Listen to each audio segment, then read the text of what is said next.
হ্যাঁ বলেন। অনেক সময় বাইরে গেছে জি। রহস্যটা কি? আসলে আমাকে খালু বললে আমি চেতি না। কে বলছে চেতা যায়? এখানে যতগুলো ড্রাইভার আছে সবাই খালু। না না না না না, আমি চেতি না চেতি না। এখন খালু তো একটা ভালো জিনিস, অসুবিধা কি?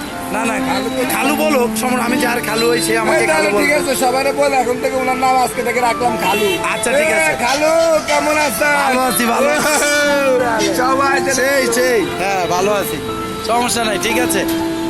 আমাদের সেই রকমান কান্দিরপাড় থেকে, সিটি পয়েন্টের সামনে কান্দিরপাড়, খালু বলতেছে ও আমাকে বলছে যে খালু বললে নাকি আমি চেতা যায়। আমি বলছি যে চেতি না। ঠিক আছে, তোমার যদি ইচ্ছা আমাকে খালু বলবে, ঠিক আছে রকমান? হ্যাঁ আচ্ছা ঠিক আছে, দিব। ভিডিও শেষ করি তারপরে দিব। হ্যাঁ, ভিডিও শেষে দিব। চা খাইবা? আরে মেয়ে, তুমি এক কাপ চা খাইবা 20 টাকা দিয়ে, আমার কি সমস্যা হবো? আল্লাহর রহমতে কিচ্ছু হবো না। হ্যালো গাইস, বন্ধুরা আপনারা অবশ্যই দেখবেন। এটা আমাদের সাদ্দাম ভাই।